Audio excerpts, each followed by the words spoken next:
Prenons de nouveau le livre de la Genèse, au chapitre 22, à partir du verset 15. Et nous comptons maintenant parler juste quelques instants et commencer le service. Genèse 22, à partir du verset 15. L'ange de l'Éternel appela une seconde fois Abraham des cieux et dit, « Je le jure par moi-même, parole de l'Éternel, parce que tu as fait cela, et que tu n'as pas refusé ton fils, ton unique. Je te bénirai et je multiplierai ta postérité comme les étoiles du ciel et comme les sables qui sont sur le bord de la mer. Et ta postérité possédera les portes de son ennemi. Toutes les nations de la terre seront bénies en ta postérité, parce que tu as obéi à ma voix. » Quelle promesse! À cause de l'obéissance. Ce que Dieu veut, c'est l'obéissance. Il était dit une fois, l'obéissance vaut mieux que les sacrifices. Obéir au Seigneur vaut mieux que n'importe quel sacrifice que vous pourriez faire. Ce soir, nous traitons d'un merveilleux sujet, le patriarche Abraham. Celui que l'on a appelé le père de la foi, parce que Dieu lui avait fait la promesse selon laquelle il lui donnerait la terre comme héritage, à lui et à sa postérité. Et c'est par Abraham que nous, qui sommes morts en Christ, nous sommes devenus la postérité d'Abraham, et nous sommes héritiers avec lui selon la promesse.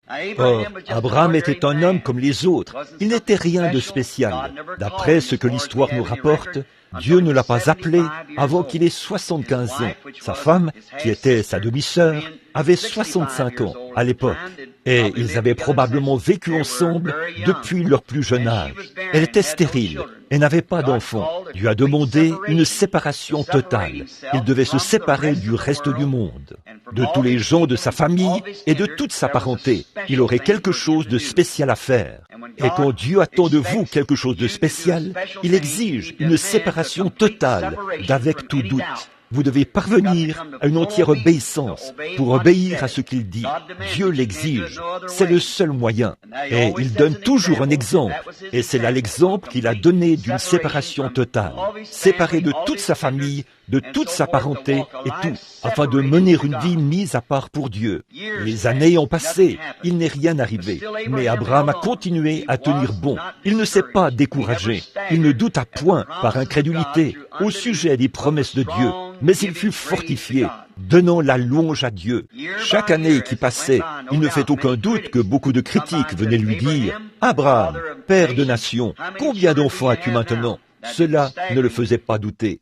Il n'avait pas d'enfants. Sarah avait dépassé la période de la vie où on peut avoir des enfants. Elle avait bien sûr passé la ménopause depuis bien longtemps. Et pourtant, Abraham continuait quand même de croire Dieu. Il faisait des préparatifs pour accueillir le bébé, parce qu'il savait et avait la pleine conviction que Dieu ne pouvait pas faire une promesse s'il n'était pas assez grand pour l'accomplir. Sa postérité devrait penser la même chose. Peu importe combien ça peut sembler irréel et combien ça peut sembler illogique pour la pensée naturelle, Dieu ne peut pas faire une promesse dont il n'est pas assez grand pour s'occuper. Nous croyons la même chose aujourd'hui. Chaque véritable semence d'Abraham croit la même chose. Quelles que soient les circonstances et toutes les connaissances que nous avons acquises, tout ce qui a pu se produire, combien c'est illogique pour la pensée naturelle, ou plutôt combien c'est insensé pour la pensée naturelle, ça ne change absolument rien. Si Dieu l'a dit, c'est réglé. Et la postérité d'Abraham se repose sur l'Ainsi dit le Seigneur. Ça règle la question. Nous voyons que 25 ans plus tard, il n'avait toujours pas d'enfant. N'empêche que Dieu était fidèle et a tenu la promesse qu'il avait faite à Abraham, car Abraham a cru Dieu. Le petit garçon est arrivé, le petit Isaac. Alors, après l'arrivée du petit Isaac, nous voyons ensuite que Dieu l'a soumis à un double test. Il lui a dit, « Cet enfant ». Là, Abraham était âgé d'environ 115 ou 120 ans. Il lui a dit, « Je veux que tu prennes cet enfant, ton fils unique, et que tu l'emmènes à la montagne que je te montrerai, et là, sur cette montagne, tu l'offriras en sacrifice. » Autrement dit, détruire toutes les preuves qu'il avait au sujet de l'accomplissement de la promesse, c'est-à-dire faire disparaître tout ce qu'il y avait de naturel. Et Abraham a dit, « Je l'ai reçu comme quelqu'un d'entre les morts. Et j'ai la pleine conviction qu'il est capable de le ressusciter des morts. Là, il s'agit du peuple, la postérité d'Abraham, parce qu'il nous a ressuscités des morts. Nous étions morts par notre péché et par nos offenses. Et celui qui a pu me faire changer d'avis, qui a pu changer mes pensées, changer ma nature, changer tout en moi, il peut faire ce qu'il veut. Tout ce qu'il dit, je crois que c'est la vérité. Et chaque semence d'Abraham croit la même chose. Abraham n'a pas désobéi à Dieu. Il a pris le petit garçon. Et ce matin-là, il a dit aux serviteurs, « Attendez ici, avec les mulets. Mon fils et moi, nous irons là-bas pour adorer. Puis lui et moi, nous reviendrons. » Oh, comment pourra-t-il y arriver? C'était pour ôter la vie de son fils qu'il se rendait au sommet de cette montagne. Et pourtant, il a dit, « L'enfant, le garçon et moi, nous reviendrons. » Il savait que quelque chose se produirait. Il ne savait pas exactement comment Dieu le ferait. Là n'était pas son souci. Il savait que Dieu en avait fait la promesse. Dieu en a fait la promesse. C'est tout ce qui nous intéresse. Comment cela pourra-t-il arriver? Je ne saurais vous le dire. Mais Dieu l'a dit. Il enverra Jésus-Christ une deuxième fois. Il viendra sous une forme physique. Il réclamera les siens. Il y aura 1000 ans, un règne du millénium sur la terre, avec lui et avec les rachetés. C'est ce qu'il a promis, et nous attendons que cette heure arrive. Il a promis de guérir les malades, de ressusciter les morts, de chasser les démons. Il a promis de le faire. Il est le même hier, aujourd'hui et éternellement. Comment? Je ne sais pas. Il a promis de le faire. Nous le croyons. Ça règle la question. Quand un homme croit Dieu, il croit tout ce qu'il dit. Et c'est de cette manière-là qu'Abraham croyait Dieu. Or, il lui avait été demandé de détruire toutes les preuves qui montraient que Dieu s'occuperait de sa promesse. Mais il était convaincu que Dieu était capable de le faire. Or, non seulement il a donné cette grande promesse, mais il l'a aussi donné à sa postérité. En effet, Abraham a été fidèle. Il s'en est tenu à la parole de Dieu, la promesse que Dieu lui avait faite. Et il savait que Dieu pouvait ressusciter cet enfant. Et il n'a pas épargné son propre enfant. Mais Dieu, c'était évidemment un type. Dieu qui donne son fils. Le fait qu'il a dû transporter le bois pour se rendre sur la montagne et tout, c'est comme Christ qui, plus tard, a dû porter son propre billot du sacrifice jusqu'au lieu de sa crucifixion, au sommet de la colline. Nous constatons qu'en faisant ceci, le fait qu'il ait fait, cela a tellement plu à Dieu de voir qu'Abraham l'aimait plus que tout sur la terre, même plus que son fils unique. Il l'aimait par-dessus tout ce que n'importe qui pouvait dire, peu importe ce que n'importe qui pouvait faire.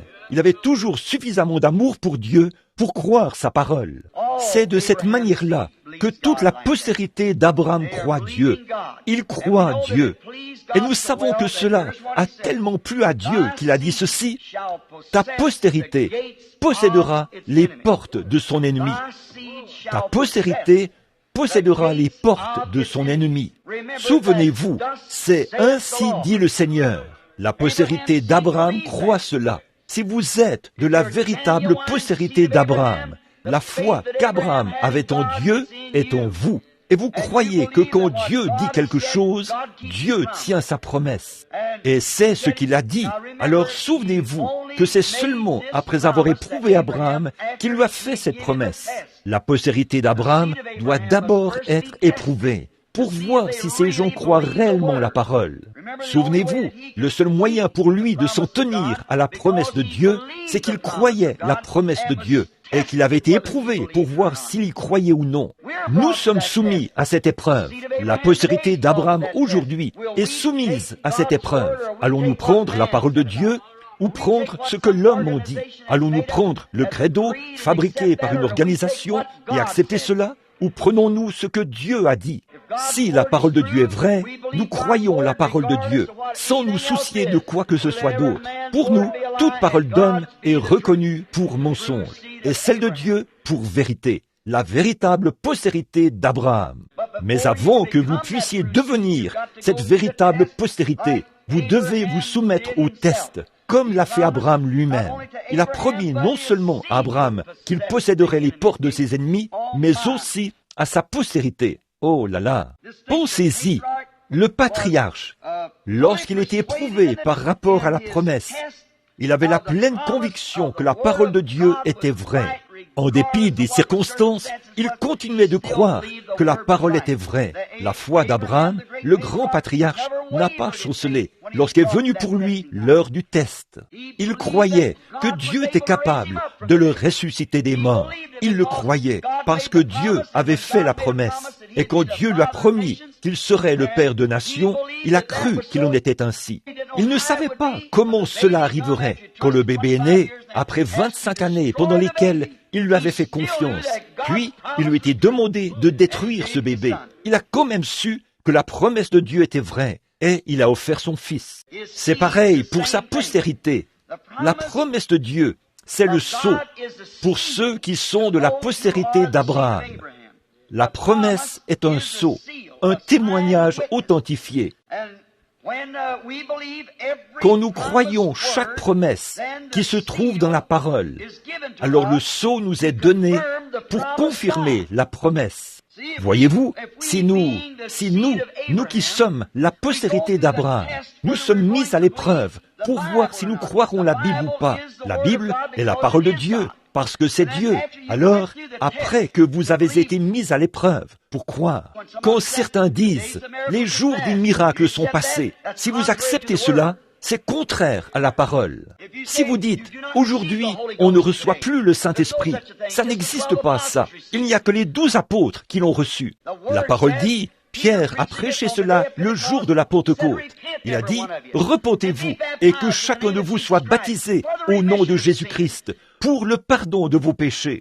Et vous recevrez le don du Saint-Esprit, car la promesse est pour vous, pour vos enfants et pour tous ceux qui sont au loin, en aussi grand nombre que le Seigneur notre Dieu les appellera. » C'est exactement ce que cela signifie. C'est, eh bien, si vous êtes prêts à vous soumettre à l'épreuve décisive de Dieu, et à suivre cette ordonnance, je vous le dis, vous verrez que Dieu tient sa parole, si vous la croyez. C'est vrai, mais vous devez vous soumettre à cela, parce que ça, c'est le sceau. Quand vous pouvez la recevoir, alors vous recevez la promesse. En effet, c'est l'ordonnance de Dieu, la manière que nous devrions le faire. Et c'est ainsi que nous devons suivre cela, exactement comme il l'a dit. Eh bien, ce n'est pas seulement pour quelques-uns, mais c'est pour quiconque. Quiconque croit, quiconque se repent, quiconque croit. Cela s'adresse à toutes les générations, à tous les peuples, à quiconque veut croire cela. Et la foi en la parole de Dieu vous conduira à cette promesse. Ce n'est qu'après cela que vous pourrez avoir le pouvoir de posséder le sceau de la promesse. Et la promesse que nous recevons, le sceau, c'est le baptême du Saint-Esprit. C'est vrai. En effet, c'est Dieu sous forme d'esprit. Et comme vous avez sa parole en vous, alors il entre en vous. Si vous recevez la parole en vous, le Saint-Esprit est la seule chose qui puisse la faire vivre. Et là, vous avez la promesse de posséder la porte de chaque ennemi qui essaie de s'attaquer à vous. C'est vrai, Dieu l'a promis, et c'est vrai. Maintenant, souvenez-vous, ce n'est qu'après avoir été soumis à l'épreuve de la parole que vous pouvez la posséder. Abraham a été soumis à l'épreuve de la parole. Abraham, crois-tu que tu auras ce fils? Oui, le fils est venu. Maintenant, détruis-le. Abraham, est-ce que tu continues de croire cela? Je continue de le croire, car tu es capable de le ressusciter des morts. Et après cela, il a dit, maintenant, ta postérité possédera la porte de son ennemi. Amen. Après l'épreuve, examinons certains des descendants d'Abraham, sa postérité naturelle. En réalité, nous, aujourd'hui, nous sommes sa postérité spirituelle. Mais voyons, parmi la postérité naturelle, quelques-uns de ceux qui ont cru la promesse de Dieu dans sa totalité et qui n'ont jamais remis. J'ai dit, au fait, pourquoi une jeune chrétienne voudrait montrer son jupon? Ça, je n'arrive pas à le comprendre. Vous êtes né de nouveau, né de Dieu. Vous pouvez faire valoir ce que vous êtes par la beauté du Saint-Esprit. Vous avez des vertus qu'on ne retrouve pas dans ces jupes scandales. C'est vrai, une véritable femme de Dieu qui se distingue par sa vertu. On se moquera peut-être de vous, on vous traitera de vieux jeux, mais vous avez quelque chose qui est hors de leur portée, puisqu'ils l'ont perdu depuis longtemps et qu'ils ne pourront plus jamais l'avoir. C'est vrai, vous avez de la vertu. C'est ce que Dieu recherche, la vertu. Voyez? Mais pour commencer, si vous avez une question dans votre esprit, ne le faites pas du tout. Ne venez pas dans une ligne de prière Si vous avez une question dans votre esprit, ne venez pas du tout, à moins d'y croire absolument dur comme fer, sans l'ombre d'un doute dans votre esprit, sinon que vous serez guéri, et là, vous repartirez de cette estrade en bonne santé. C'est vrai, lorsqu'il n'y a pas le moindre doute dans votre esprit, vous devez croire Dieu, non pas faire semblant, vraiment croire. Et la postérité d'Abraham le croit, parce que la parole le dit. C'est pour cela que nous le croyons. Ce n'est pas parce que quelqu'un a critiqué, ou parce que quelqu'un d'autre l'a dit. C'est parce que Dieu l'a dit. Voilà ceux qui ont fait la vérité. Une fois que Dieu le dit, ça règle toutes les questions. Il a le dernier mot. Il est le point de référence final. Quand Dieu dit quelque chose, ça règle la question. Rien d'autre ne peut dire le contraire de cela. Que toute parole d'homme soit reconnue pour mensonge, et la mienne pour vérité. Maintenant, alors que nous examinons certains de ses descendants, réfléchissons. Nous pensons aux enfants hébreux. J'ai relevé ici, alors que j'y réfléchissais, aux enfants hébreux, ce qui s'est passé avec eux, après qu'ils ont été mis à l'épreuve, quant au culte des statues.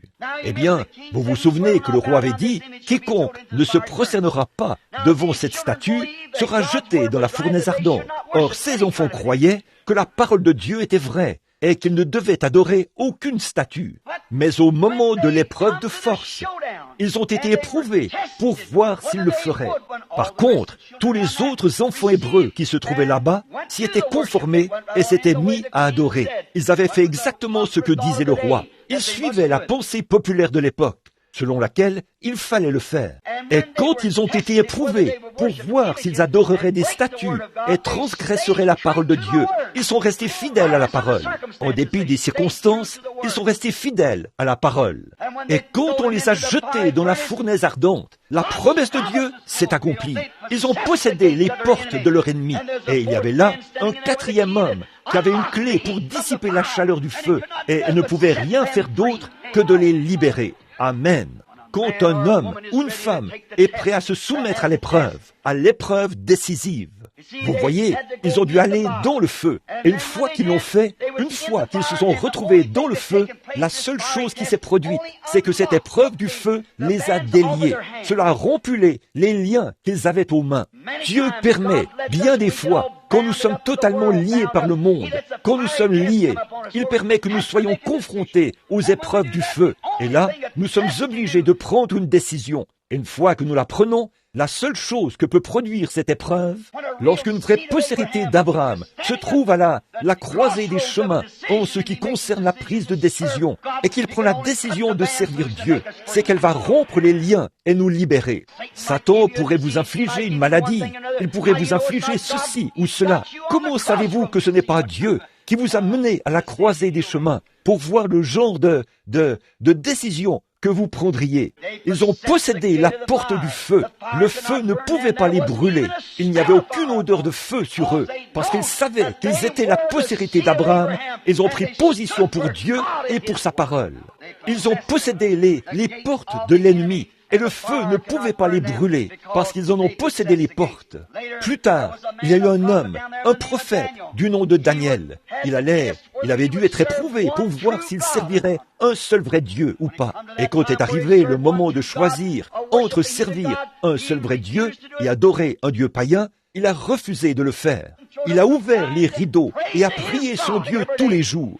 Et pour l'avoir fait, il était pris, sanctionné conformément aux lois fédérales et jeté dans la fosse aux lions.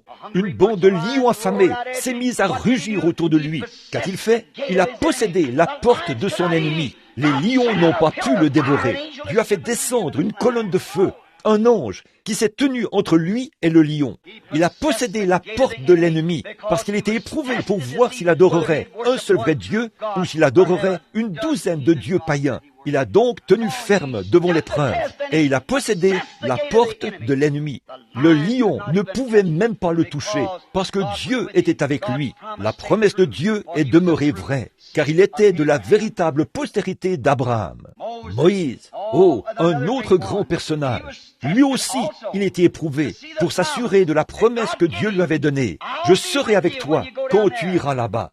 Et quand il s'est tenu là, devant les imitateurs de son don, Jeannès et Jean Bresse se sont levés et ont essayé d'imiter la chose même que Moïse avait reçu l'ordre de faire. Dieu l'avait appelé, et il savait que c'était lui qui avait reçu la commission de le faire. Il s'est donc tenu là et a accompli le miracle, comme Dieu le lui avait demandé. Et voici que les imitateurs étaient là, à faire la même chose. Mais cela n'a pas dérangé Moïse. Il est resté fidèle à la parole de Dieu. Et il a possédé les portes, amen, de l'ennemi, parce qu'il est resté fidèle à la promesse de Dieu, peu importe qui essayait de l'imiter. Quelle leçon pour chaque chrétien! Quand vous regardez et que vous voyez un hypocrite, souvenez-vous simplement qu'il essaie d'imiter un élément authentique. Mais tout ce que cela signifie, c'est qu'il y en a un qui est authentique. Restez fidèle à la parole de Dieu, quoi qu'il advienne. Tenez-vous-en à sa promesse. Oui, Daniel est resté fidèle à la parole de Dieu. Peu importe combien de gens ont essayé de l'imiter et tout, il est resté fidèle. Il était venu dans un but, faire sortir Israël d'Égypte et les faire entrer dans le pays promis. Et quand est venu pour eux le moment d'entrer dans le pays promis, après leur sortie d'Égypte, la mer morte leur barrait le chemin. Il a possédé les portes de l'eau, et ces portes se sont ouvertes immédiatement. Les eaux se sont retirées, et Moïse a conduit Israël dans le désert, à la montagne où Dieu lui avait donné le mandat de les amener. Amen. Il a possédé les portes de l'ennemi. À son père, Abraham, il avait été promis que sa véritable postérité posséderait la porte de l'ennemi. Or, les portes de l'eau étaient fermées, et il ne pouvait pas traverser. Pourtant, c'était le sentier du devoir. Il était censé amener ses enfants à cette montagne. Dieu lui avait dit de le faire. Voici que cette porte lui barrait le chemin, et il a possédé la porte de l'ennemi. Josué, un peu plus tard, quand ils sont arrivés à Kadès Barnéa, ce qui était le tribunal du monde en ce temps-là, c'est là qu'Israël a fait face à son jugement. Nous avons Josué et Caleb, et 12 autres, ou 10 autres, un membre de chaque tribu, avaient été envoyés pour explorer le pays qu'ils étaient sur le point de posséder. Et quand ils ont vu ces imposants géants qui s'y trouvaient, 10 d'entre eux ont tellement pris peur qu'ils ont dit « Nous ne pouvons pas nous en emparer, ils sont trop forts ». Voyons donc, regardez l'opposition que nous avons. Mais quand ils sont revenus et ont fait le rapport, c'était un mauvais rapport. Pourquoi ferait-il un mauvais rapport alors que Dieu leur avait dit « Je vous ai donné ce pays, c'est à vous ». Il leur avait dit là-bas en Égypte « Je vous ai donné ce pays, c'est un bon pays où coule le lait et le miel ». Mais quand ils ont vu que l'opposition était si forte, 10 d'entre eux sont revenus et ont dit « Nous ne pourrons pas y arriver ». C'est Josué qui a dû faire taire le peuple. Il a dit « Nous sommes plus que capables de nous en emparer. Nous sommes plus que capables. » Pourquoi? Il regardait à la promesse. Il était de la véritable postérité d'Abraham. En dépit de l'opposition, nous pouvons posséder la porte, parce que Dieu a promis le pays, et il a possédé la porte. Plus tard, il a conduit les enfants d'Israël au fleuve. Ils se sont retrouvés là au mois d'avril, et les eaux du grand fleuve montaient. Les eaux du Jourdain descendaient des montagnes et se répandaient partout dans les plaines. On aurait dit que c'était le pire moment de l'année pour se trouver là, mais il était cependant de la postérité d'Abraham. Il savait qu'il avait une promesse et qu'il était dans l'exercice de ses fonctions. Dieu lui a donné une vision pour lui montrer comment s'y prendre. Et il a possédé les portes du fleuve. Quand les portes se sont ouvertes brusquement, l'eau a reculé jusque dans les montagnes. Alors Josué et Israël ont possédé les portes de l'ennemi et ont traversé pour entrer dans le pays promis, parce que Dieu leur avait dit de le faire. La véritable postérité d'Abraham. Frères et sœurs, quand il est arrivé là-bas, Jéricho était entouré d'une muraille assez haute au-dessus desquelles on pouvait faire courir 3 chars de front. Comment ces Israélites pouvaient-ils s'y attaquer avec des épées qu'ils avaient empruntées, ramassées et tout, ainsi que des bâtons et des pierres? Comment allait-il y entrer? Mais il était toujours de la postérité d'Abraham. Dieu lui a donné une vision et lui a dit comment s'y prendre. Il a dit « Sonnez de la trompette ». Amen. Voilà, c'est ça. Poussez des cris, avancez vers la muraille. Les portes tomberont devant vous. Amen. Il était de la postérité royale d'Abraham. Il était un vrai croyant de Dieu. Les portes tomberont devant vous. Poussez simplement des cris et sonnez de la trompette. C'est tout ce que vous avez à faire. Et qu'est-il arrivé? Les portes se sont écroulées. Et Josué s'est emparé de la ville. Un peu plus tard, nous voyons que l'ennemi a été mis en déroute et s'est mis à courir partout après ça. même que Josué a arrêté le soleil dans sa course. Comme je le disais l'autre matin, quand j'ai parlé du paradoxe, il a arrêté le soleil jusqu'à ce qu'il ait possédé les portes de son ennemi. Amen. Il savait que si l'ennemi arrivait à se regrouper, ils avaient été dispersés et le soleil allait se coucher. Les Amoréens, les Amalécites et tout, ils avaient été dispersés de tous côtés. S'ils arrivaient à se regrouper et qu'ils faisaient front commun, il aurait alors beaucoup de mal à les mettre de nouveau en déroute. Il n'y avait qu'un seul obstacle, c'était le temps. Alors, il a arrêté le temps. Amen. Amen. Il n'y avait qu'une chose qui l'empêchait de posséder la promesse. C'était le soleil, la nature elle-même, qui poursuivait sa course. Alors, il a arrêté la nature. Pourquoi? Il était de la postérité d'Abraham. Il croyait la promesse de Dieu. Il l'a arrêté et il a possédé les portes. Oui, monsieur. Ces grands hommes, ce sont tous de grands hommes. Mais vous savez, chacun d'eux, quand ils sont arrivés à la porte de la mort, ils sont tous morts. Ils devaient tous mourir.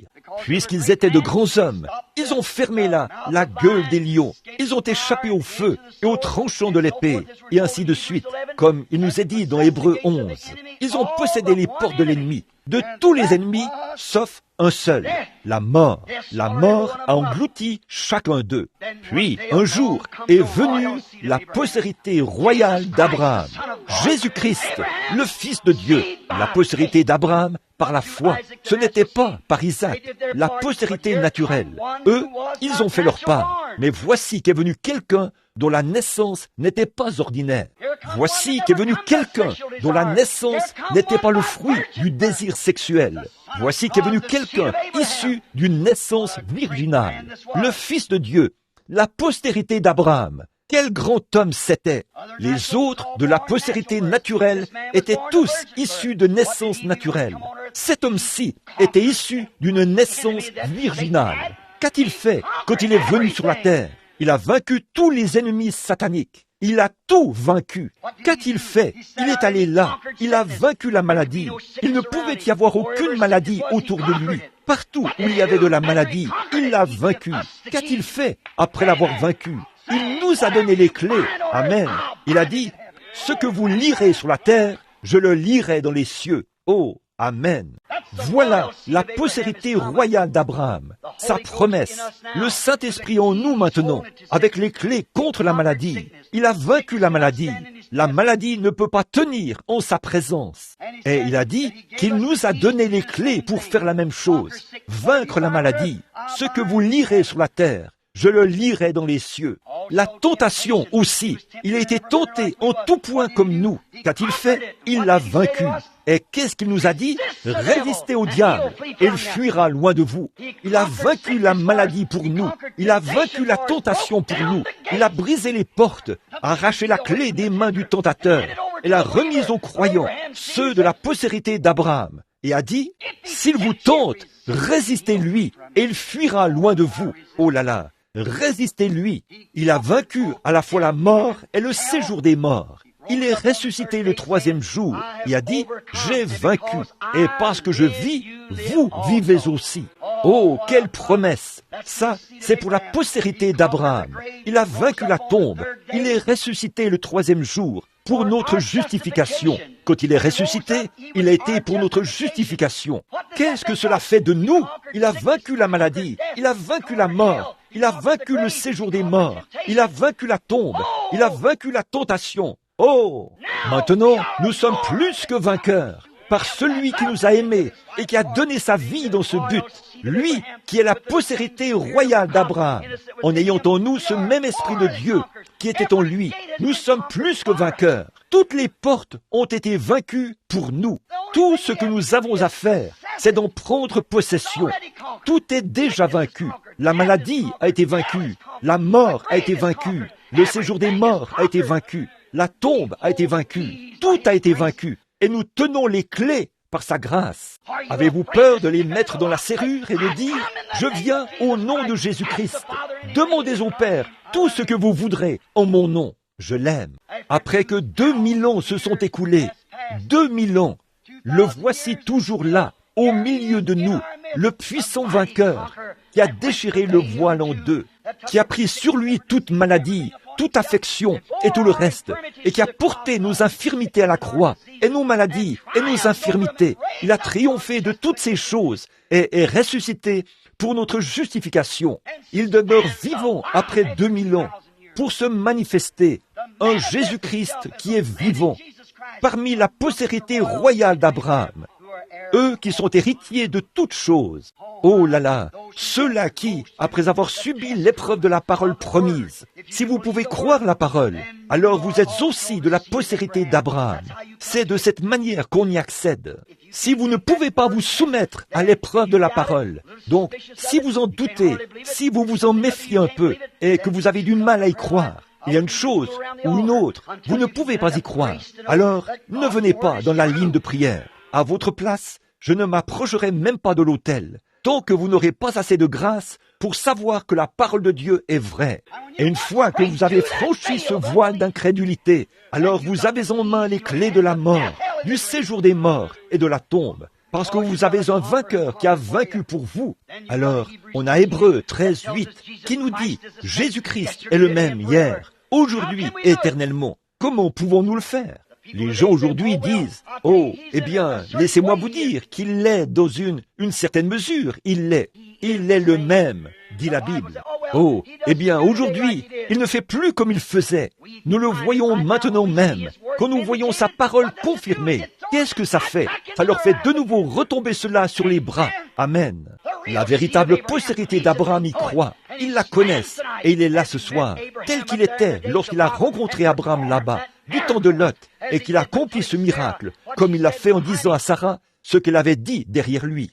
Jésus, la postérité royale d'Abraham, a promis que l'Église verrait la même chose juste avant sa venue. Alors quoi? Ça ne peut pas faire autrement qu'arriver. Dieu l'a promis. Jésus-Christ l'a confirmé et a dit qu'il en serait ainsi. Et nous voici aujourd'hui, 2000 ans plus tard. Nous le voyons au milieu de nous. Il est toujours le puissant vainqueur. Il a vaincu la mort, le séjour des morts, la tombe, toute superstition. Il a pris la parole. Oui, il a dit, si vous demeurez en moi et que mes paroles demeurent en vous, demandez ce que vous voudrez et cela vous sera accordé. Qu'était-ce? La parole, Christ, qui est dans votre cœur. Si vous demeurez en moi, que mes paroles demeurent en vous, alors vous avez tout vaincu, parce que j'ai vaincu cela pour vous. Si vous demeurez en moi, si vous pouvez me comprendre, si vous pouvez demeurer en moi, celui qui me croit, qui me reçoit, pas qui fait simplement semblant de croire, mais qui peut recevoir, celui qui écoute mes paroles, qui comprend mes paroles, et qui croit à celui qui m'a envoyé, à la vie éternelle. Et il ne connaîtra point la tentation ou la condamnation, mais il est passé de la mort à la vie. Le voilà, le puissant vainqueur. Le voici aujourd'hui, le même hier, aujourd'hui et éternellement. Le voici à l'œuvre, devant la postérité d'Abraham, qui a été appelé à sortir de Babylone, appelé à sortir de Sodome, appelé à sortir du monde et mis à part. Il démontre que sa promesse est tout à fait vraie. 2000 ans plus tard, voici qu'il se tient au milieu de nous ce soir, ce puissant vainqueur, la parole de Dieu qui discerne les pensées et les intentions du cœur. Qu'est-ce que c'est? Ta postérité possédera les portes de son ennemi. Qu'est-ce que c'est? C'est la postérité d'Abraham, la postérité royale, qui croit la parole. Et la parole, c'est Dieu. Maintenant, quand nous voyons ceci, nous pouvons nous écrier avec eux, comme le poète autrefois. En vivant, il m'a aimé. En mourant, il m'a sauvé. Enseveli, il a emporté mes péchés au loin.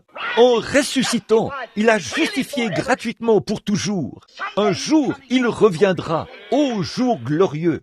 Quelqu'un a dit, tu vieillis, mon gars. Je n'y peux rien. Depuis ma tendre enfance, le seul but que j'ai jamais eu, c'est de voir la venue de Jésus-Christ. J'ai donné ma vie dans ce but. Je suis encore derrière la chair, un vieil homme, et je crois la même histoire. Et la plus grande chose à laquelle je puisse penser, c'est de voir Jésus-Christ descendre des cieux pour prendre les siens avec lui. Ô Dieu, alors ce n'est pas étonnant que nous puissions chanter, que tous acclament la puissance du nom de Jésus, que les anges se prosternent devant lui.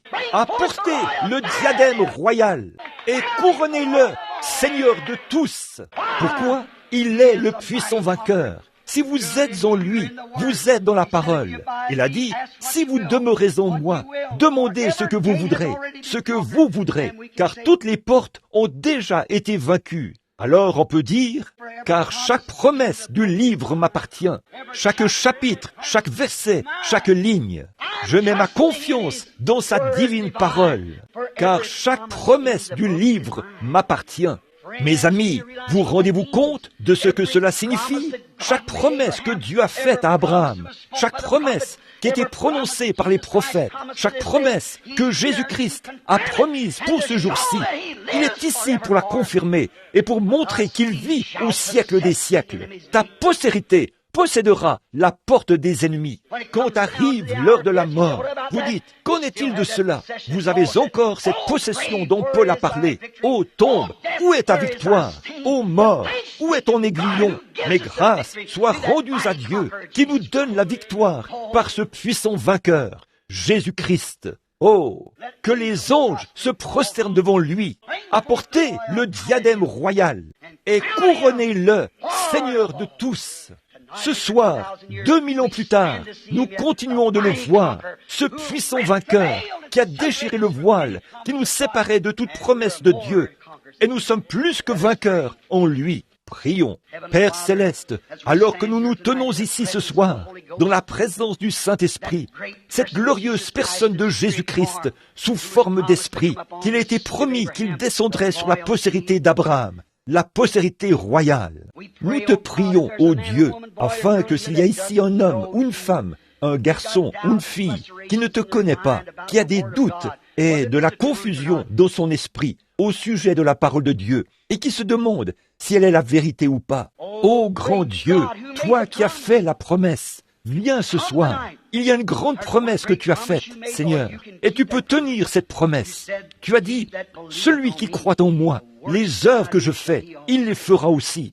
Il en fera de plus grandes, car je m'en vais au Père. Dieu notre Père, nous te prions de confirmer ta parole. Il y a ici ce soir beaucoup d'enfants d'Abraham qui sont malades. Oh, le diable les a enfermés. Il les a coffrés à l'intérieur et a verrouillé la porte. Et il a dit, maintenant, vous êtes condamnés à mourir. Vous souffrez du cœur. Vous avez ceci, cela ou autre chose. Et vous êtes condamnés à mourir. Oh Dieu, puisse la trompette du jubilé de l'Évangile sonner ce soir, afin que chaque esclave soit libéré. Jésus-Christ a vaincu ses portes. Nous tenons les clés dans nos mains. Oh, en mon nom, ils chasseront les démons.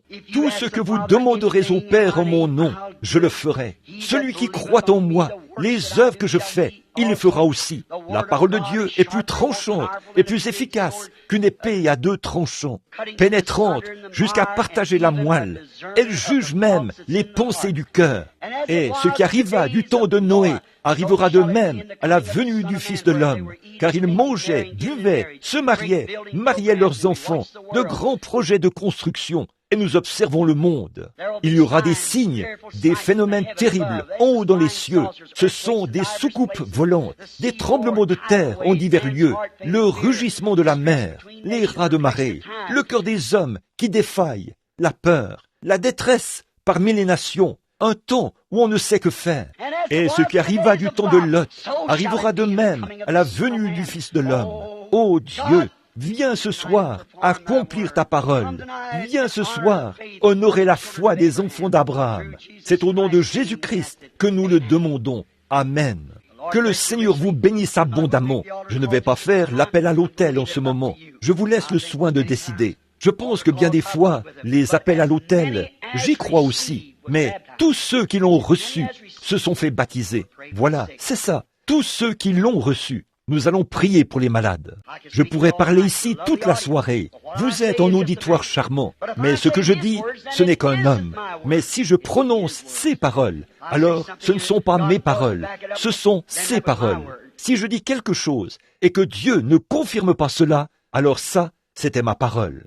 Si je prononce sa parole et qu'il la confirme, quel homme pécheur ou femme pécheresse, garçon ou fille, pourrait repartir en disant que ce n'est pas vrai. On a dit de Jésus, quand il a fait ces choses, on a dit, cet homme est un diseur de bonne aventure, c'est un démon. Un diseur de bonne aventure, tout le monde sait que la divination est du diable. On a dit, c'est un diseur de bonne aventure. Mais avez-vous déjà vu un diseur de bonne aventure prêcher l'Évangile? Avez-vous déjà vu un diseur de bonne aventure chasser les démons? Non, en effet, ils ne le font pas.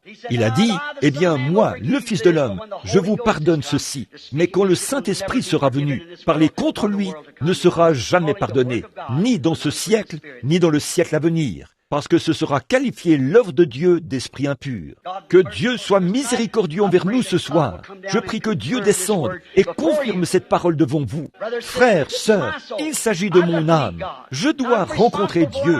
Je suis responsable de ce que je vous dis. Dieu m'en tiendra pour responsable. C'est vrai, à quoi cela me servirait-il de me tenir ici et de dire ces choses si je savais que je condamnais mon âme à aller en enfer? Telle voie paraît droite à un homme, mais son issue, c'est la voie de la mort. Dieu n'a pas besoin d'interprète. Comme je l'ai dit, il interprète sa propre parole. La postérité d'Abraham possédera la porte de l'ennemi. Croyez-vous cela? Si je pouvais vous guérir, je le ferais. Christ vous a déjà guéri. La seule chose, c'est que vous avez la clé dans votre main. Cette clé que vous pouvez utiliser pour vous en emparer, c'est votre foi. Déverrouillez cela ce soir. Ne le voulez-vous pas? Alors qu'il vient parmi nous, ce puissant vainqueur, qui a vaincu toutes les maladies. Il est venu ici et vous montrera qu'il l'a fait, car il est toujours la parole. Et la parole discerne les pensées du cœur. C'est quelle série de cartes de prière? B1A. Par quel numéro avons-nous commencé l'autre soir? Commençons par le numéro 50. Qui a la carte de prière B50? Levez la main. La carte de prière B. Nous avons commencé par le numéro 1 l'autre soir. Maintenant, nous allons commencer à partir du numéro 50 ce soir. Qui a B? B50. Levez la main. La carte de prière B50. Vous voulez dire que la personne n'est pas ici? L'avez-vous? Très bien. B50. B51. Qui a ça? B51. Très bien. B52. Qui a B52? Très bien. Vous l'avez. B53. 54. Venez par ici. 54. 55. Mon fils vient ici, juste avant que j'arrive, et il mélange un tas de cartes.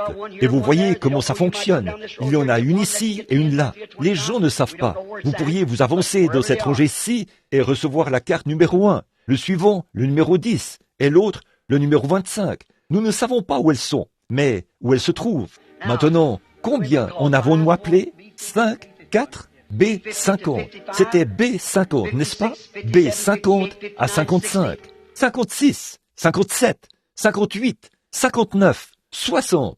Bon, voyons voir.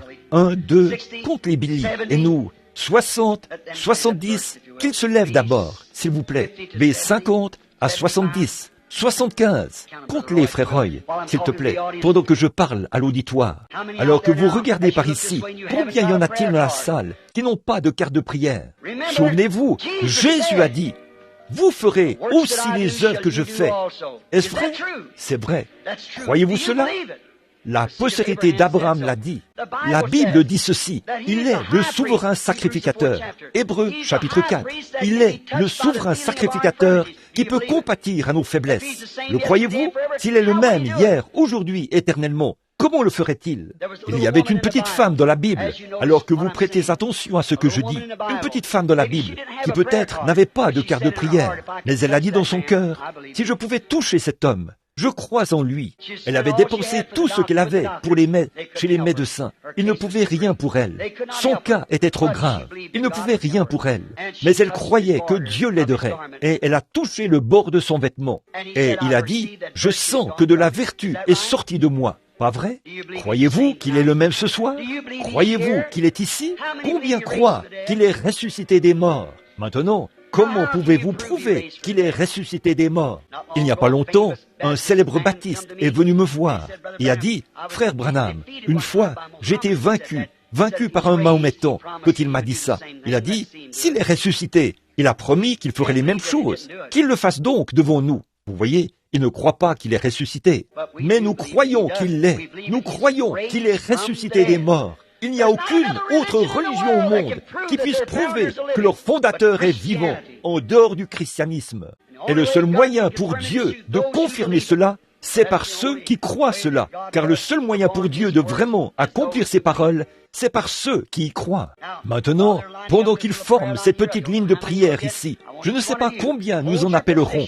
Je veux que chacun de vous reste à sa place. Restez assis, ne vous déplacez pas. Regardez par ici et priez. Dites, Seigneur Jésus, je crois. Souvenez-vous, il m'a dit, si tu amènes les gens à te croire. Ensuite, sois sincère quand tu pries. Depuis 15 ans, ça arrive partout dans le pays, d'un bout à l'autre. Pas une seule fois, cela n'a failli. Ça ne peut pas faillir.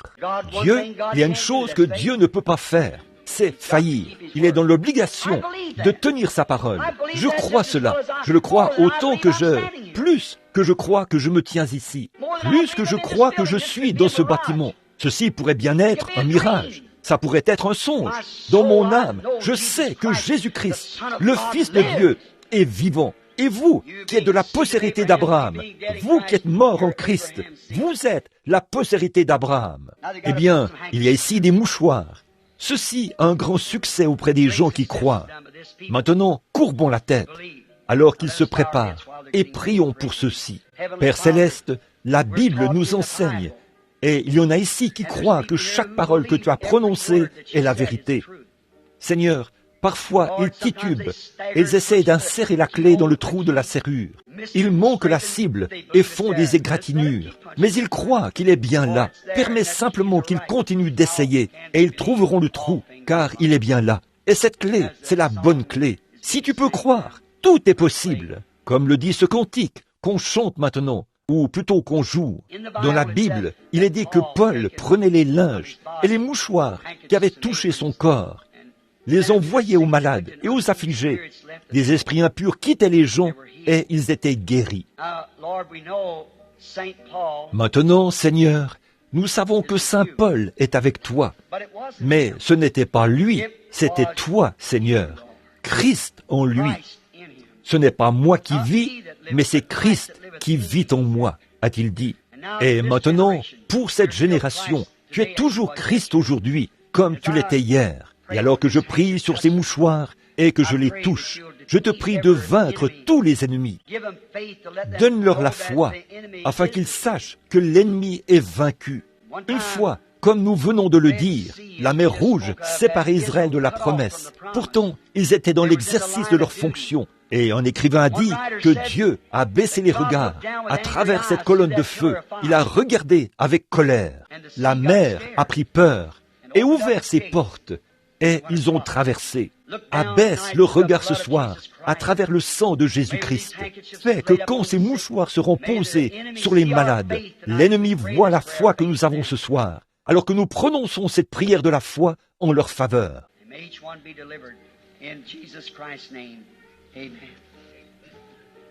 Et que chacun soit délivré au nom de Jésus-Christ. Amen. Maintenant, accordez-moi toute votre attention, que celui qui contrôle ce micro-ci augmente son volume. En effet, si le Saint-Esprit décide de faire ceci, je ne dis pas qu'il le fera. Bon, si quelqu'un vient ici vous dire qu'il a le pouvoir de guérir les malades, ne le croyez pas. Toute la puissance est en Christ. C'est lui le vainqueur, pas vous et moi. Nous acceptons simplement ce qu'il a fait. Aucun homme n'a le pouvoir de sauver ou de guérir. Pour tout homme dans le monde, le prix a déjà été payé. Le prix exigé a été payé. Comment l'a-t-il été? Il a été blessé pour nos péchés. C'est par ses meurtrissures que nous avons été guéris. Votre guérison a été payée. Votre salut a été payé. Avez-vous la foi pour vous avancer et l'accepter? C'est tout. Si vous êtes de la postérité d'Abraham, vous l'avez. Dieu l'a promis. Il y a quelque chose en vous qui dit que vous l'avez. Et c'est vrai. Maintenant, un don. Qu'est-ce que c'est? Un don, est-ce le fait d'aller guérir les gens? Non. Un don, c'est de vous enlever du chemin pour que Dieu puisse vous utiliser. Maintenant, il a promis que le dernier signe, selon Jésus-Christ, ce qui arriva du temps de Sodome, juste avant qu'elle soit brûlée, pas avant que d'autres choses se soient produites, que l'évangile ait été prêché par Lot et tout, pas ça, mais juste avant qu'elle soit brûlée, Dieu est descendu sous la forme d'un homme et s'est assis en compagnie de l'Église élue, Abraham et son groupe, celle qui avait la promesse. Maintenant, souvenez-vous, il n'y a que la postérité d'Abraham qui reçoit ceci. Encore un peu de temps, et le monde ne me verra plus, a dit Jésus. Vous me verrez, car je serai avec vous, en vous, jusqu'à la fin du monde. Mais il a promis que juste avant son retour, ce qui arriva à Sodome, regardez ce que Sodome est en train de recevoir. Regardez ce que l'Église élue est en train de recevoir. A-t-il dit, arrivera de même à la venue du Fils de l'homme. Dieu s'est manifesté sous la forme d'un homme qui, le dos tourné à la tente, a dit ce que Sarah avait fait à l'intérieur de la tente. Que tous ceux qui savent que c'est la vérité lèvent la main. C'est tout à fait vrai. Eh bien, c'est ce qu'il a promis. Nous sommes au temps de la fin. Maintenant, souvenez-vous, c'est la dernière chose qui s'est produite. Par la suite, le monde des nations a été brûlé. Sodome. Et le Fils promis est venu sur la scène. Nous attendons un Fils promis, le Fils de Dieu. Nous y voilà. Puisse Dieu vous ouvrir les yeux. Je ne sais que dire de plus. Puisse-t-il vous ouvrir les yeux. Maintenant, Père Céleste, je suis vraiment impuissant. Je ne suis qu'un tas d'argile que tu as façonné et que tu as placé ici. Ô Dieu, permets que ce soir, je puisse bénéficier de ta grâce et ta présence, de sorte que tu veuilles bien te servir de ces petits morceaux d'argile que tu as ici. Permets, ô Seigneur, que ceux que tu as appelés à la vie éternelle et qui ne l'ont peut-être pas encore accepté, voient ces promesses. On leur a peut-être enseigné que c'était pour une autre époque, mais c'est ici dans la Bible. Confirme cela, Seigneur. C'est là ta propre interprétation. Il n'en faut pas plus. Si tu accomplis ces choses, alors ils verront que la parole est vraie. Accorde-le, Père. Nous nous remettons à toi. Seigneur, permets que chaque personne qui se trouve ici ce soir utilise sa foi. Puisse chaque membre de la tribu d'Abraham, par Jésus-Christ, avoir la foi ce soir et accepter ta présence. Et nous te donnerons la louange. Amen. Maintenant, Eslader, bon, c'est étrange. Je veux que vous m'aidiez maintenant. Priez pour moi. Restez bien tranquille. Ne vous déplacez pas. Restez assis tranquillement. Priez. Maintenant, vous voyez, ça passe de l'évangélisation à ceci. Il faut vous détendre, de telle sorte que l'Esprit de Dieu puisse vous emmener complètement dans une autre dimension. Maintenant, voici cette jeune. Avancez un peu ici, madame. Et juste, c'est très bien. C'est pour que je ne m'éloigne pas de ce micro. Vous voyez, je ne sais pas ce qui pourrait se produire, voyez-vous. Et parfois, vous savez, alors, le seul moyen pour moi de le savoir, c'est par le micro, vous voyez. Ils essayent d'enregistrer cela là-bas. Je ne sais vraiment pas ce qui peut se passer. Bon, nous sommes des inconnus l'un pour l'autre. Je ne vous connais pas. Je ne vous ai jamais vu de ma vie. Mais vous êtes beaucoup plus jeune que moi. Et nous sommes probablement nés à des kilomètres de distance, l'un de l'autre. Il y a des années d'écart. C'est la première fois que nous nous rencontrons. Pas vrai? Si oui, levez la main pour que l'auditoire voie. Bon, elle, c'est juste une femme qui se tient ici. Regardez, ramenez cela à l'Écriture. Prenons Jean 4, que chacun de vous lise cela quand vous rentrerez à la maison. Non, non pas que cette femme-ci soit ce genre de femme-là. Je ne sais pas. Et vous savez que je ne suis pas Jésus-Christ, mais il est ici. C'est lui. Maintenant, l'onction de son esprit sur nous peut révéler son problème, comme il l'a fait avec la femme au puits. C'est pareil. Et à cause de cela, les sacrificateurs et les conducteurs de l'époque disaient « Cet homme est un diseur de bonne aventure » ou un démon, Belzébul. Cette femme a dit « Seigneur, je vois que tu es prophète. Nous savons que le Messie viendra, et c'est cela qui sera son signe. » Maintenant, combien savent que c'est vrai? Eh bien, s'il est le même hier, aujourd'hui, éternellement, ne serait-ce pas là son signe ce soir? A-t-il promis que c'est ce qui arriverait juste avant la fin des temps? Maintenant, voyons voir s'il tient sa promesse à l'égard de la postérité d'Abraham. Maintenant, si quelqu'un ici pense que c'est faux, venez donc faire la même chose. Sinon, ne dites rien à ce sujet. Vous en avez le privilège. Maintenant, au nom de Christ, je prends tout esprit sous mon contrôle pour la gloire et l'honneur de Dieu. Je vais devoir vous parler un instant, jeune dame. Vous savez, notre Seigneur a parlé à cette femme au puits. Il a dit, « Apporte-moi à boire ». Que faisait-il? Maintenant, regardez bien. Il a dit dans Jean 5, « En vérité, je vous le dis, le Fils, et ça, c'était lui, le corps, ne peut rien faire de moi-même, mais seulement ce qu'il voit faire au Père. Ce que fait le Père, il le montre au Fils. Vous voyez, je ne peux rien faire de moi-même, mais seulement ce que je vois faire au Père. Donc, Jésus n'a jamais accompli un seul miracle avant que Dieu ne le lui ait d'abord montré en vision. Non pas qu'il le lui ait dit à l'oreille, mais le lui ai montré. Ce que je vois, non pas entends, je vois faire au Père. C'est ce qui a fait de lui un prophète comme Moïse, comme l'a dit Moïse. Donc, en fait, il connaissait le Père, il allait à Jéricho, mais il lui fallait passer par la Samarie. Et il est monté dans la ville de Sichar. Et maintenant, voyez-vous, les Samaritains attendaient un Messie.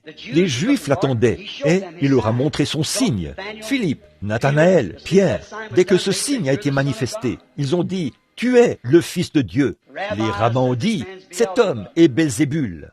Mais là, souvenez-vous, les gens des nations que nous sommes, nous étions des anglo-saxons. Nous n'attendions pas de Messie. Nous étions des païens, des Romains, et ainsi de suite. Nous n'attendions pas de Messie. Il ne vient qu'à ceux qui l'attendent. Mais les Samaritains l'attendaient. Alors, il a dû passer par chez eux, par la Samarie. Il s'est assis au puits. Une jeune femme, qui avait probablement votre âge, est venue. C'était une femme de mauvaise vie. Vous avez lu cette histoire, je suppose. Et il a dit, « Femme, apporte-moi à boire. » Elle a dit, « Oh, vous n'avez pas coutume, vous les Juifs, de demander une telle chose aux Samaritains. » Il a dit, « Mais si tu savais à qui tu parles, c'est toi qui me demanderais à boire. » La conversation s'est poursuivie. Finalement, il a trouvé quel était son problème. Vous rappelez-vous ce que c'était? Elle avait trop de mari. Il a dit, « Va chercher ton mari et viens ici. » Elle a dit, « Je n'en ai pas. » Il a dit, « Tu as eu raison de dire cela, a-t-il dit, parce que tu en as eu 5, et celui avec qui tu vis maintenant n'est pas le tien. » Elle a dit, « Seigneur, je vois que tu es prophète. Nous savons que le Messie viendra. Il nous annoncera ces choses. » Et il a dit, « Je le suis. » Elle a laissé sa cruche, a couru dans la ville et a dit, « Venez voir un homme qui m'a dit ce que j'ai fait. Ne serait-ce point le Messie? » Il n'avait pas eu de prophète depuis des centaines d'années. Et voici qu'il se trouvait là un homme qui prétendait être le Messie et qui prouvait qu'il était un prophète et qui montrait le signe du Messie. Est-ce que cela vous ferait croire la même chose s'il faisait la même chose, étant donné qu'il est le même hier, aujourd'hui, éternellement, et qu'il a promis par ces passages de l'Écriture qu'il le ferait? Est-ce que cela amènerait l'auditoire à croire? Vous souffrez d'un problème de rein. Si c'est vrai, levez la main. Pourquoi est-ce que ceci revient toujours? Quelqu'un se dit, il a deviné ça. Je ne l'ai pas deviné. Tenez, c'est une femme très bien. Est-ce que vous me croyez? Eh bien, vous savez que je n'ai pas deviné cela. Je vais dire autre chose. Votre mari est avec vous. Il souffre, lui aussi, n'est-ce pas? Il souffre de la colonne vertébrale. C'est vrai, n'est-ce pas? Vous avez un petit garçon avec vous. Il souffre, lui aussi. Vous voulez qu'on prie pour lui. Il a un problème avec ses yeux. C'est vrai, vous avez une petite fille avec vous. Elle a un problème de rein, comme vous. Pas vrai? Maintenant, vous pouvez tous être guéris, si vous croyez. Croyez-vous cela? Que Dieu vous bénisse. Continuez votre chemin et soyez guéris. Croyez-vous? Il est le même hier, aujourd'hui, éternellement. Qu'essaye-t-il de faire? À vous, postérité d'Abraham. Il vous montre qu'il n'est pas mort. Je ne peux pas faire ces choses. Il n'est pas mort, mais il est vivant. Il vous montre que vous avez le droit de posséder les portes de votre ennemi. Ça devrait régler la question. Cette dame, venez par ici, juste un instant. Nous avons à peu près le même âge, je suppose. Mais nous sommes des inconnus l'un pour l'autre. Pour autant que je sache, je ne vous connais pas, et nous sommes des inconnus. Je ne sais rien de vous. Si c'est vrai, levez la main. Vous voyez, c'est juste que quelqu'un vous a donné une carte de prière, et vous voici. Très bien. Maintenant, si le Seigneur Jésus, disons par exemple, que j'essayais de faire comme frère Oral Roberts, ou l'un de ces grands hommes de foi, je dirais, « Madame, quel est votre problème ?» Vous diriez, « Eh bien, j'ai telle et telle chose. » Or, il se peut qu'il se trompe, voyez, je ne sais pas, voyez. Mais lui, vous lui diriez peut-être ce qui ne va pas. Il vous imposerait les mains et vous dirait, « Dieu m'a envoyé pour prier pour les malades. » Croyez-vous cela? Oui, gloire à Dieu, allez, et croyez cela. C'est très bien, Dieu l'a promis. Mais voyez-vous, nous sommes maintenant un peu plus avancés que ça, dans le jour où nous vivons. Jésus a promis ce qui arriva du temps de Sodome. Les œuvres que je fais, vous les ferez aussi. Maintenant, si Dieu peut me dire ce que vous avez été, vous saurez si c'est vrai ou pas. Il peut vous dire ce que vous serez, et si ceci est vrai, cela le sera aussi. S'il vous dit quoi que ce soit, je ne sais pas, mais s'il me dit quel est votre problème, le croirez-vous aussi, vous, dans l'auditoire? En réalité, je devrais m'arrêter. Cette seule démonstration, avec cette personne qui était ici il y a un instant, devrait en être la confirmation. Jésus l'a fait une seule fois, il ne l'a plus jamais refait. Tout le monde, à Sychar, a cru cela. Ils ont cru le témoignage de cette femme. Quand elle est venue le leur annoncer, et c'était une femme de mauvaise vie, une chrétienne vient de quitter l'estrade, devant vous tous. Amen. Mais, comme il est plus tard que nous le pensons, puisse le Seigneur continuer de démontrer ce qu'il est, le grand et puissant vainqueur, et que la postérité d'Abraham, mais comme avec Abraham, il l'a fait pour Abraham une fois, puis il a détruit cela, et il l'a fait de nouveau. Abraham a continué de croire en Dieu. Vous n'êtes pas ici pour vous-même. Vous êtes ici pour quelqu'un d'autre. C'est une dame. C'est votre sœur. Et cette dame est recouverte de l'ombre de la mort. Elle souffre du diabète. Elle n'est pas d'ici. Elle est de la Louisiane, une région marécageuse. Et voici une autre chose. C'est pour que l'auditoire le sache. Vous avez une fille qui est très malade. Elle a l'intention d'assister à ces réunions. Elle souffre d'épilepsie. C'est vrai, n'est-ce pas? Croyez-vous maintenant? Si vous êtes de la postérité d'Abraham, acceptez cela, continuez d'avancer et soyez guéris au nom de Jésus-Christ. Croyez-vous? Certainement. Souvenez-vous, c'est sa promesse. Il a dit qu'il le ferait. Il tient sa promesse. Bonsoir. Nous sommes des inconnus l'un pour l'autre. Je ne vous connais pas, mais Dieu vous connaît. Croyez-vous que si Dieu me révèle votre problème, alors vous saurez que cela devrait être le fait d'une puissance spirituelle. Or, cela ne pourrait provenir que de deux sources auxquelles vous pouvez penser. Une fois que c'est fait, cela dépasse toute explication, parce que c'est un phénomène. Et aussi, c'est un paradoxe. Eh bien, c'est quelque chose qui dépasse l'entendement. Et pourtant, c'est vrai. Ce serait un paradoxe. Ainsi donc, vous saurez si c'est vrai ou pas. Vous saurez s'il vous a dit la vérité. Maintenant, souvenez-vous, je ne vous connais pas. Il faut que ce soit quelqu'un d'autre que moi. Si vous faites comme les pharisiens qui disaient « Oh, c'est un mauvais esprit », alors vous aurez cette récompense-là. Si vous croyez que c'est Christ, vous aurez sa récompense. La raison pour laquelle vous pouvez le croire, c'est qu'il a promis que cela arriverait en ce jour-ci. Et depuis ce temps-là jusqu'à aujourd'hui, cela n'était pas arrivé. C'est ce qui fait que c'est le temps de la fin. Il y a quelqu'un qui ne cesse d'apparaître devant vous tout le temps. C'est un homme aux cheveux gris. C'est votre mari. Il est assis juste là. Il essaye d'accepter sa guérison. Il est recouvert d'une ombre, le cancer, une tumeur, un cancer. Vous avez des problèmes de reins, des problèmes de vessie. Vous êtes monsieur et madame Little, pas vrai? Croyez de tout votre cœur et soyez guéris. Vous dites leur nom? Eh bien, certainement. Jésus n'a-t-il pas dit à Pierre, « Tu t'appelles Simon, fils de Jonas ?»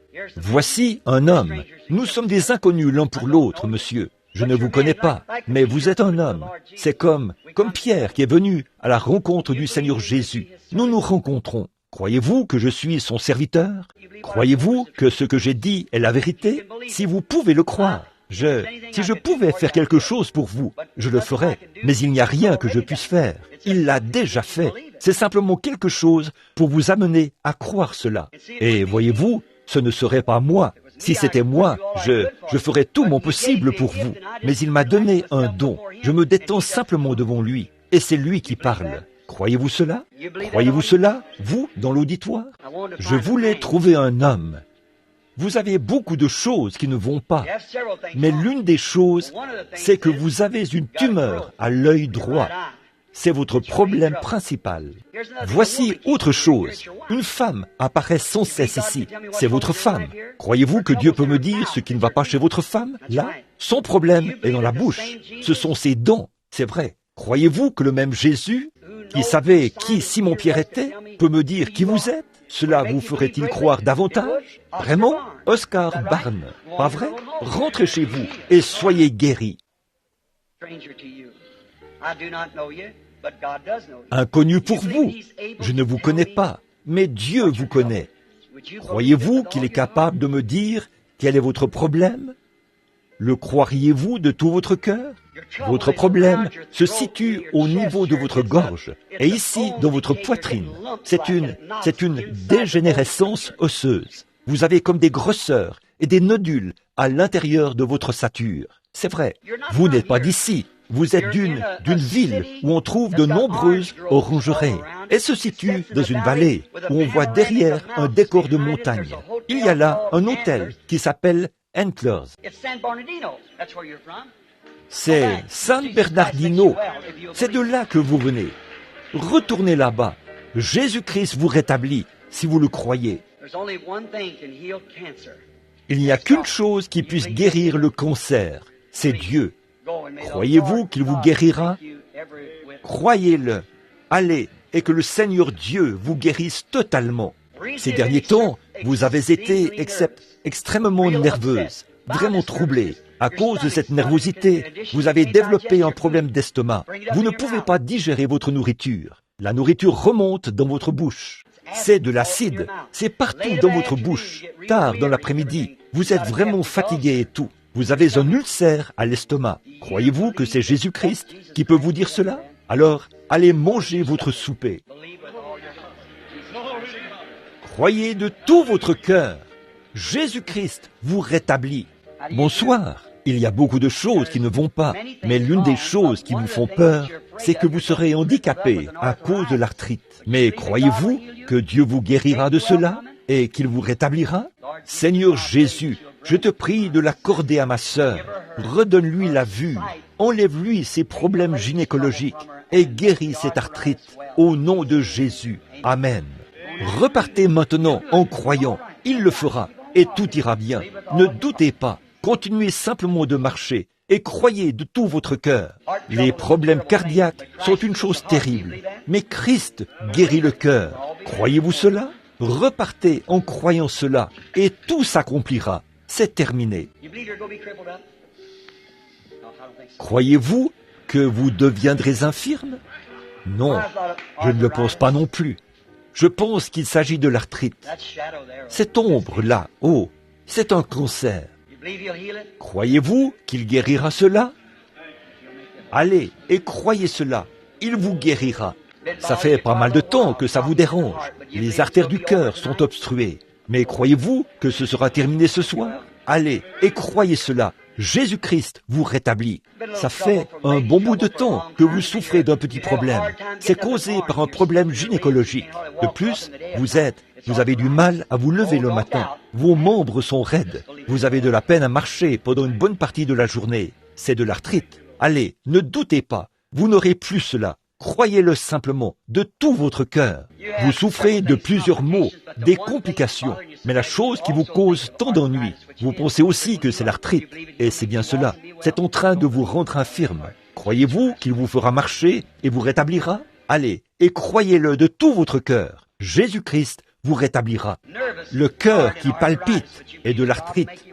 Mais croyez-vous que Dieu vous rétablira? Vous croyez? Allez, et que le Seigneur Jésus vous rétablisse. Cet estomac vous a certainement causé beaucoup d'ennuis ces dernières années, n'est-ce pas? Ça ne le fera plus. Allez et croyez cela. Que Dieu vous bénisse. Soyez guéris. Vous le pouvez, vous aussi. Votre estomac est guéri. Allez et croyez de tout votre cœur. Ne doutez pas. Vous avez du mal à respirer. Cet asthme vous terrasse vraiment, n'est-ce pas? Croyez-vous que ce sera terminé maintenant? Très bien. Allez et croyez cela. Amen. Alléluia! Croyez-vous de tout votre cœur? Juste un instant. Ne voyez-vous pas cette lumière-là? Une petite dame de couleur me regarde. Elle est assise juste ici. Elle a une tumeur sur son côté gauche. Elle a des problèmes de reins, des complications. Vous avez eu plus de foi. Vous n'avez pas besoin de vous avancer ici. C'est terminé. Croyez simplement cela. Amen. Ayez foi en Dieu. You believe that?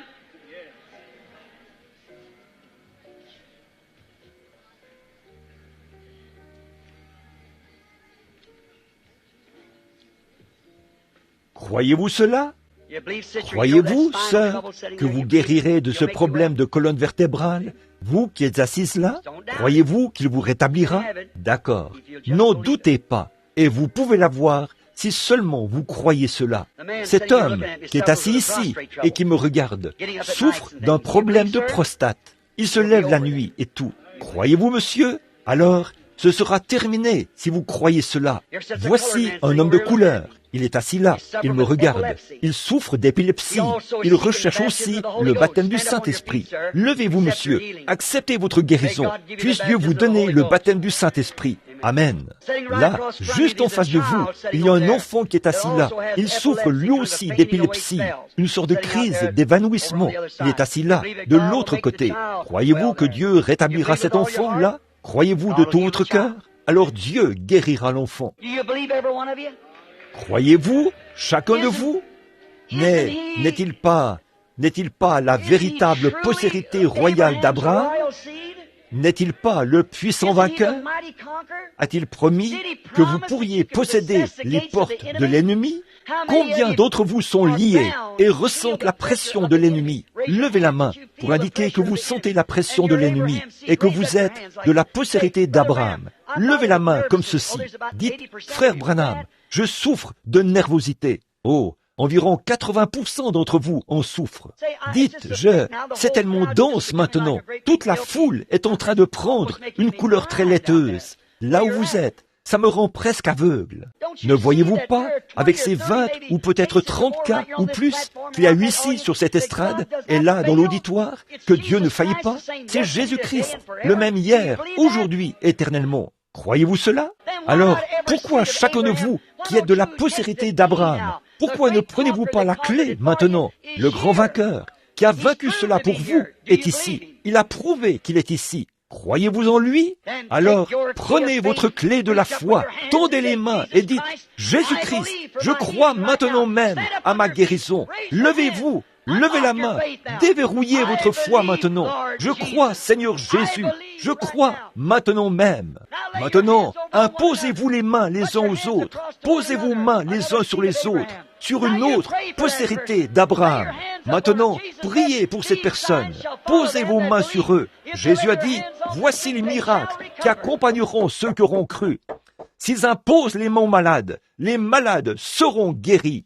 Satan, tu as perdu la bataille. Au nom de Jésus-Christ, sors d'ici et laisse aller ces gens pour la gloire de Dieu.